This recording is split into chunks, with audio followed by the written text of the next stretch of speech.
Hola, saludos a todos. Sean bienvenidos nuevamente y en la esperanza de que se encuentren bien. Hoy vamos a continuar con esta serie de videos que bajo el título de Justicia y Verdad, porque como ya lo dijimos anteriormente, jamás habrá justicia sin verdad.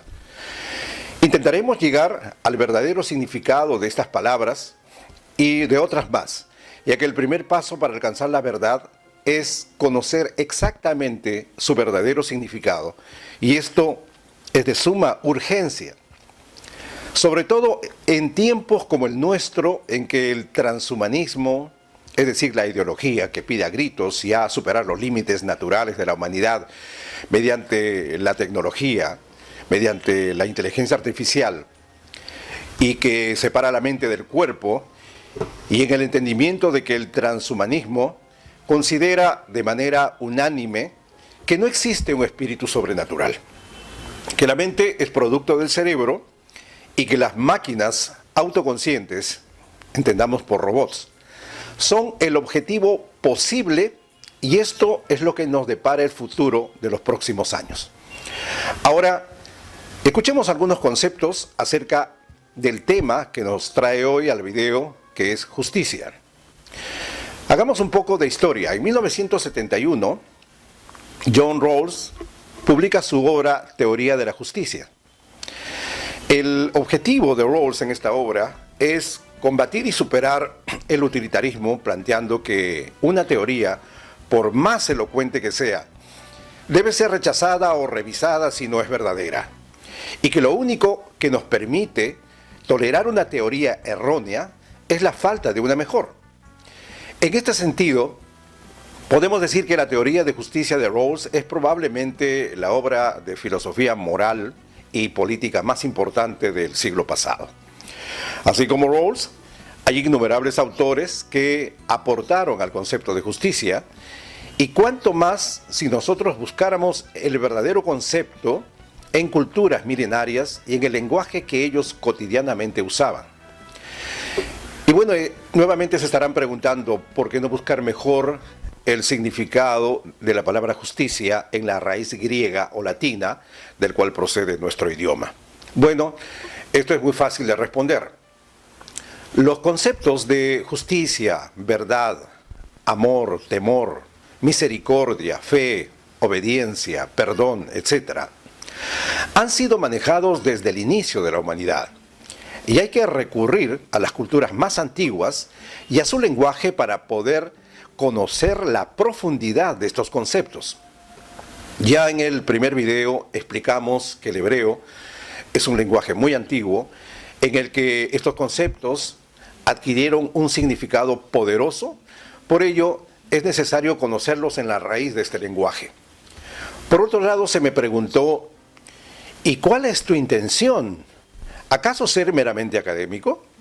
No, aunque es evidente la enseñanza que proporcionamos a través de estos videos, pero considero que vivimos una etapa de la historia en el que lo material es mucho más relevante que lo espiritual, cuando todo lo material en realidad es parte del interior del ser humano, es decir, del área espiritual, y no le estamos dando la preeminencia que esto requiere. Y ya lo dijo Emmett Fox, un escritor de gran influencia en Alcohólicos Anónimos. Tan pronto vemos la verdad y la vemos espiritualmente, la apariencia cambia, porque este es un mundo mental. Pero la mayoría de la gente no sabe esto. Ellos creen que es un mundo material y que esta es la razón por la cual la humanidad tiene dificultades. Tomemos un objeto cualquiera que puede ser una máquina construida por el hombre o una simple piedra empleada de pisapapel o el desarrollo de una acción espiritual, de su inteligencia en la adquisición de la verdad o de su voluntad libre a fin de enriquecerse con los hábitos o virtudes morales. Esto constituye un mejoramiento humano, en otros términos, una penetración trascendente del espíritu, que enriquece los objetos materiales o la misma actividad espiritual mediante la realización de un valor. Bien, dicho esto, ya vimos anteriormente el profundo significado de Emet, verdad, y hoy describiremos el verdadero concepto de justicia, tzedek en hebreo. En el pensamiento griego, la idea de justicia estaba vinculada con la idea de orden. Para los romanos, la justicia se entendía de manera subjetiva, era lo que se acomodaba al derecho. Era injusto todo lo que vulneraba o desequilibraba el orden social. En este contexto, la justicia refiere a la organización de la sociedad conforme al derecho y a las normas, o entiéndase por leyes. Y estas normas y derechos que se usan en realidad como modelos de justicia varían entre los individuos y a menudo son mutuamente irreconciliables. Entonces se define la justicia según la libertad o según la igualdad o también según el proyecto del bien común. De ahí se entiende la diversidad en las tipologías de la justicia partiendo de la clásica definición aristotélica, es decir, el hábito de dar a cada uno lo que le corresponde, dar a cada uno lo debido. Aquí distinguimos primero la justicia distributiva, que consiste en distribuir las ventajas y desventajas que corresponden a cada miembro de una sociedad según su mérito, y segundo, la justicia conmutativa, que restaura la igualdad perdida, la igualdad dañada o violada a través de una retribución o reparación que se regula por un contrato. Santo Tomás de Aquino seguirá esta misma categorización presentando 3 niveles de justicia, ya no 2. A saber, la justicia general o legal, que regula la relación de los miembros de la comunidad por el respeto y la prioridad dada al bien común. La justicia particular o conmutativa o compensatoria, que regula la relación entre individuos particulares, y la justicia distributiva, para dar a cada uno según su mérito.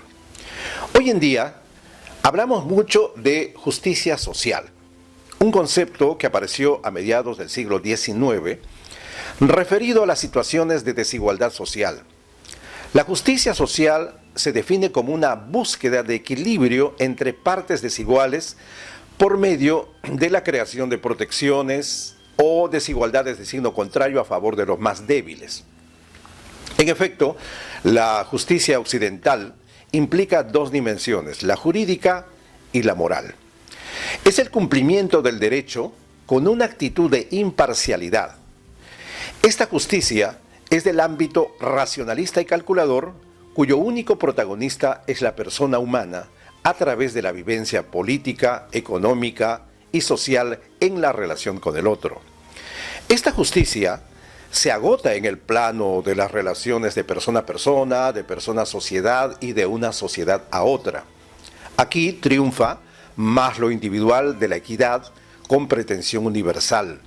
Es una justicia supervisada por una autoridad pública y es siempre de orden humano. En el mundo que narran los autores de la Biblia, hoy ya se ha demostrado por las investigaciones sociológicas, las investigaciones antropológicas y arqueológicas, lo siguiente: la identidad de la persona estaba basada en su pertenencia a un grupo social. Y para ello, generalmente, cuando un personaje, por ejemplo, del año 2000 a.C., se dirigía a otro país, forzosamente debía pasar por una garita o puesto de revisión donde se le hacían unos exámenes de identidad. A saber, se le preguntaba: ¿quién es tu divinidad? ¿Quién es tu rey y cuál es tu ciudad de origen? Un egipcio de esa época no tendría problema alguno, pues si se encontraba en Babilonia, era fácil responder, ¿no? Mi dios es Ra, mi ciudad es Memphis y mi rey es Ramsés II. Era entonces que podía transitar libremente en Babilonia, pues traía muy buenas cartas de presentación. En cambio, un hombre del desierto, concretamente de Canaán, cuando bajaba a Egipto por víveres o cualquiera que sea la razón de su estancia, no pasaba fácilmente el filtro, pues sus respuestas eran: ¿quién es tu Dios? El Dios de mis padres. ¿Tu rey? No tengo rey, sino solo mi padre, que es un arameo errante, y no tenemos ciudad, pues el desierto y las llanuras son nuestras casas.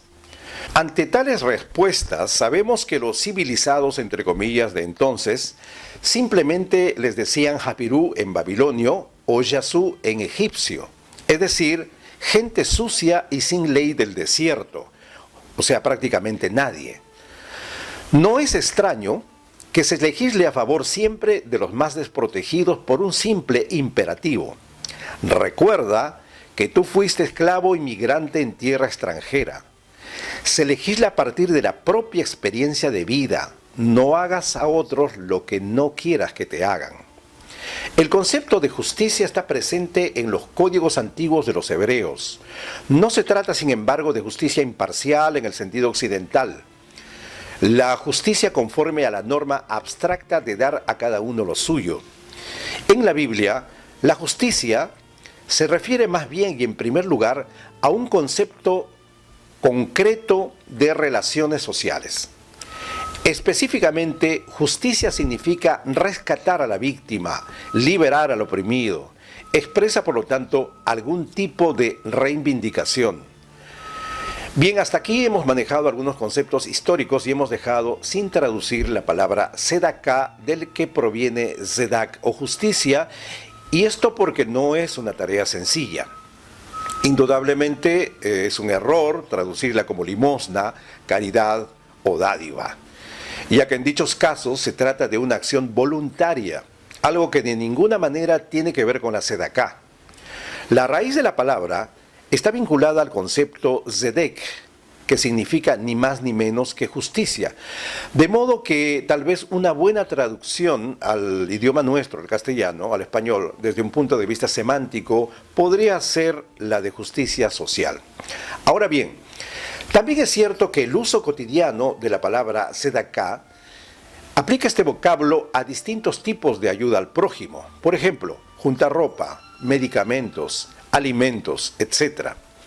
Y aun cuando en cierta forma es claro que estamos ante acciones vinculadas a la justicia social, nuestra tradición ha reservado específicamente tal vocablo para la ayuda económica. De esta forma, y asumiéndolo como una mitzvah, es decir, uno de los 613 preceptos que aparecen en la Torá o en el Antiguo Testamento, deberíamos reservar la palabra sedaká para los aportes económicos que se hacen mayoritariamente a los que son carenciados. Veamos entonces cómo se refleja esta idea directamente en el Antiguo Testamento o en la Torá hebrea. En Deuteronomio 15, 7 y 8 dice: si hubiese un pobre de entre tus hermanos en alguna de las ciudades en la tierra que Dios tu Señor te está dando, no endurezcas tu corazón y no cierres tu mano ante tu hermano necesitado. Abrir tu mano para el fin de brindarle lo que necesite para cubrir su carencia. Estos dos versículos conforman la base de la sedaká en el pueblo hebreo. Es notable cómo se unen allí estos tres ejes que anteriormente hemos mencionado: el corazón que no debe endurecerse, la mano que no puede cerrarse y el pensamiento para poder decidir qué, cuánto y cómo brindar al otro a fin de que salga de la situación de carencia. Evidentemente, tal como lo anuncia el título de este video, este es un tema complicado, difícil, y no es un dato menor que el mismo Bill Gates haya señalado después de crear una de sus mayores fundaciones filantrópicas del planeta, que le resulta mucho más difícil saber cómo dar dinero que obtenerlo. Los principios que Dios transmitió a través de estas legislaciones son la justicia, la equidad, la colectividad, la fidelidad y la caridad hacia los necesitados.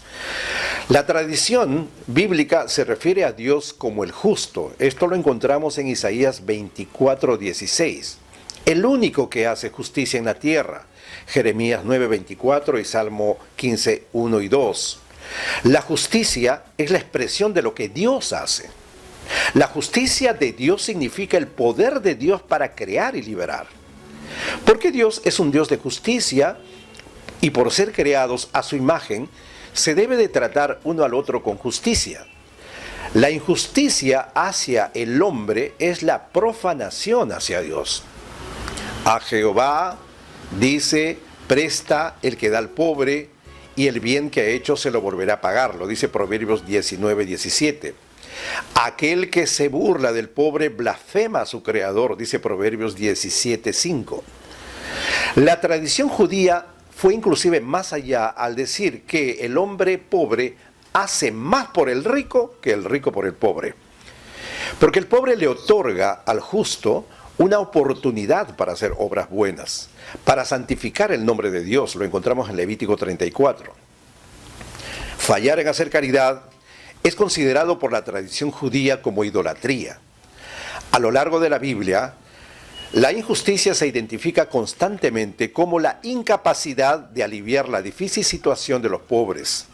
Lavaos y limpiaos, quitad la iniquidad de vuestras obras de delante de mis ojos, dejad de hacer lo malo, aprended a hacer el bien, buscad el juicio, restituid al agraviado, haced justicia al huérfano, amparad a la viuda. Esto lo encontramos en Isaías 1, 16, 17. Maldito el que pervirtiere el derecho del extranjero, del huérfano y de la viuda, y dirá todo el pueblo, amén. Deuteronomio 27, 19. Uno de los más fuertes testigos de la demanda de justicia económica es el profeta Amós, del siglo 8 a.C. Él criticó a aquellos que pisotean al necesitado y destruyen a los pobres de la tierra. Tratan, dice, de disminuir el tamaño del producto, que es el efá, aumentar el precio, que es el shekel, y arreglar sus balanzas para hacer trampa. Estos comerciantes planean comprar a los pobres y vender lo que no tiene valor. Lo dice el mismo Amós en 8:4-6. Dios promete nunca olvidar estas injusticias. Isaías, un contemporáneo de Amós, advierte a la gente de Judá que las oraciones constantes y las celebraciones litúrgicas no son lo que Dios quiere. Más bien, deja de hacer el mal, aprende a hacer el bien. Haz que la justicia sea tu objetivo, rescata a los agraviados, escucha la súplica del huérfano, defiende a la viuda, dice Isaías 1, 16, 17. Entonces ellos comerán las cosas buenas de la tierra, Isaías 1, 19. Más tarde el mismo Isaías declara juicio contra aquellos que han hecho leyes injustas que privan al necesitado de juicio, roban a los pobres de la tierra, convierten a las viudas en su botín y dejan huérfanos a su presa. Isaías 10, 1, 2, Isaías 3, 14, 15. Otro de los ejemplos más vívidos del imperativo de justicia es la advertencia en Deuteronomio 16, 20. La justicia seguirás para que vivas y heredes la tierra que Jehová tu Dios te da. Esta repetición de la palabra justicia en la Mishvá, en estos versículos que hemos mencionado, es muy significativa. El pueblo del pacto debe crear una sociedad equitativa, con Dios como soberano, donde los sobornos no alteren la confianza mutua y todos tienen una esfera de genuina autonomía. Lo que esta última frase significa es que una sociedad fiel a Dios reconoce la dignidad y el valor de cada individuo, y todas las personas tienen la oportunidad de ser autosuficientes. Ahora hay otras palabras relacionadas, algunas como ya la vimos, como el caso de Mishvá, Sedaká, la palabra Gesed, Emet. Gesed es amor, Emet sabemos que es verdad, lo podemos traducir como amor verdadero o amor constante. Todos ellos confluyen en la palabra Yeshua, que es liberación y salvación. Y este es el nombre hebreo de Jesús el Mesías, o el Cristo en griego, y tienen pertenencia al campo semántico de la Sedek o justicia, es decir, hay una íntima relación entre ellos. La Mishvá se traduce con frecuencia por derecho o justicia, y tiene matices jurídicos, regla, juicio, ley, proceso jurídico, pero estos son solo ampliaciones de su sentido primario, que es justicia liberadora, justicia salvífica. De hecho, lo que está en el corazón de la Torá consiste en hacer justicia allá donde reina lo contrario. La Mishvá está relacionada con amor y compasión, y ya que la Biblia no reconoce justicia alguna sin amor y sin misericordia. Ser justo significa reconocer al otro en cuanto otro, o dicho de otra manera, estar dispuesto a respetar cuando no se puede amar. En este mismo contexto, el mundo hebreo entiende también el concepto de justicia distinguiendo la justicia divina de la justicia humana. Es una justicia salvífica, pero desde el ejercicio de la sabiduría. Para ello, la justicia como Jokmá, que es sabiduría en hebreo, Sofía en griego, es ante todo el arte de tener éxito. En todas las culturas es buscada como el arte de vivir bien y el camino hacia la felicidad, esa es la sabiduría. Por tanto, exige la capacidad de discernir el bien del mal para que hagamos elecciones buenas. Está constituida por habilidad, prudencia y moralidad. A los amigos de la sabiduría aporta riqueza y gloria. Implica un comportamiento ético-religioso que supone rectitud y caridad. Por eso, el sabio es aquel que escribe las palabras verdaderas, acepta las enseñanzas de los demás, sabe escuchar las exhortaciones, sabe manejar los sentimientos y emociones, es capaz de entrar en diálogo, es mediador de la paz, no es egoísta, comunica la sabiduría y está siempre abierto a la vida, evita toda injusticia y exige un respeto a Dios. Por tanto, la justicia en Israel evoca no solo el orden jurídico justificado por el cambio o la distribución, sino por la observancia integral de los mandamientos divinos. Pues Dios es el verdadero modelo de la justicia, y esta justicia de Dios el hombre la alcanza por la fe. De esta forma, la justicia significa fidelidad a la ley divina, observancia integral de los preceptos divinos, misericordia, conducta conforme a la ley, recompensa de Dios, gracia, bendición divina que recompensa la piedad, sabiduría, bondad, limosna.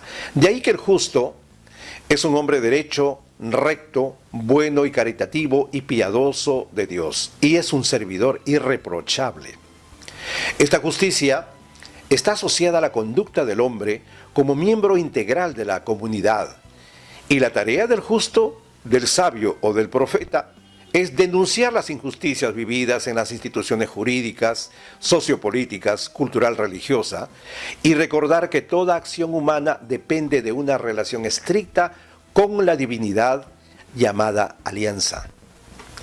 Para terminar, me gustaría que reflexionen sobre esta palabra, que enseguida lo vamos a decir, y que está en Mateo 5:10.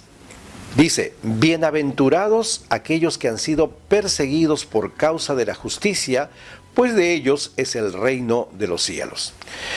Si queremos entenderlo bien, en el concepto de justicia nos estaría diciendo lo siguiente: bienaventurados aquellos que han sido perseguidos por causa de la fidelidad a la ley de Dios, la observancia integral de los preceptos divinos, la misericordia, la conducta conforme a la ley, la recompensa de Dios, la gracia, la bendición divina que recompensa la piedad, la sabiduría, la bondad, la limosna, pues de ellos es el reino de los cielos. Bien, hasta la próxima.